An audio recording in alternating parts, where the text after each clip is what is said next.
The Celtic Twilight by W.B. Yeats. War. When there was a rumor of war with France a while ago, I met a poor Sligo woman, a soldier's widow, that I know, and I read her a sentence out of a letter I had just had from London.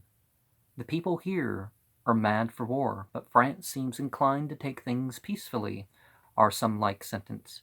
Her mind ran a good deal on war, which she imagined partially from what she had heard from soldiers, and partially from tradition of the rebellion of '98. But the word London doubled her interest, for she knew there was a great many people in London, and she herself had once lived in a congested district. There are too many over one another in London. They are getting tired of the world.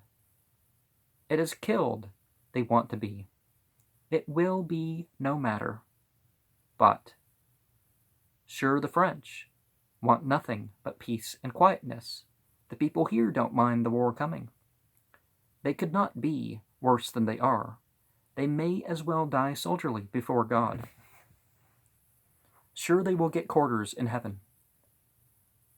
Then she began to say that it would be a hard thing to see children tossed about on bayonets, and I knew her mind was running on traditions of the Great Rebellion. She said presently, I never knew a man that was in a great battle that liked to speak of it after. They'd sooner be throwing hay down from a hayrick.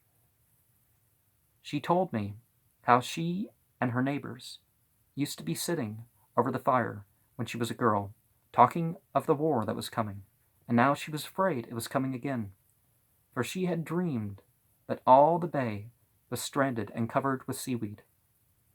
I asked her if it was in the Fenian times that she had been so much afraid of war coming, but she cried out, Never had I such fim and pleasure as in the Fenian times. I was in a house where some of the officers used to be staying, and in the daytime I would be walking after the soldiers'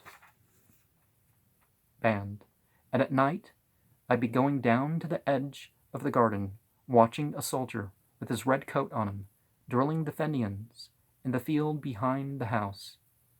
One night the boys tied the liver of an old horse that had been dead 3 weeks to the knocker, and I found it when I opened the door in the morning.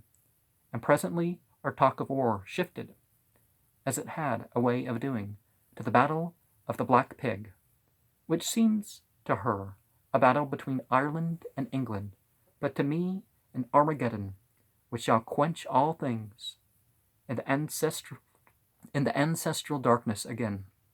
And from this to sayings about war and vengeance. Do you know, she said, what the curse of the forefathers is?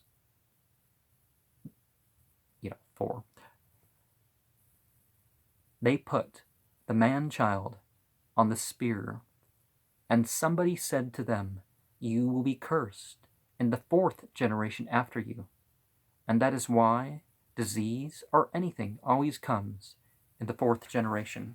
That's a 1902 inclusion in that series.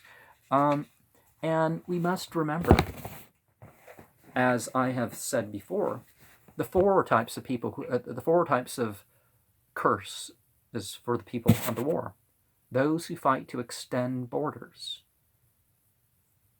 I'm not talking, okay, you had something taken from you and you're taking it back. No.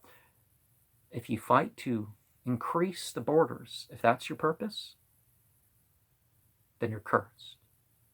If you fight for resources, I'm not saying that if someone's had something stolen from them or such things, then you're cursed.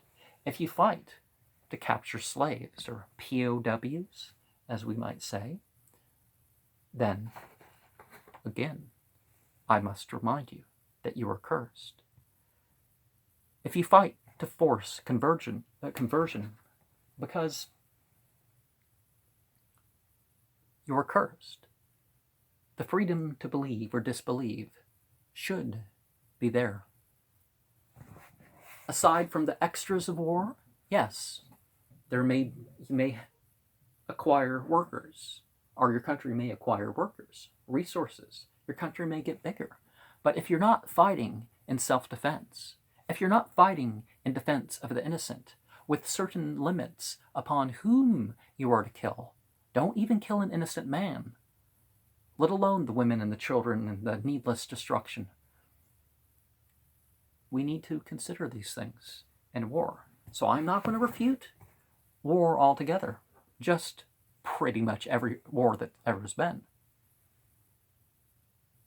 Did I say refute or condemn? Condemn is a better way of wording.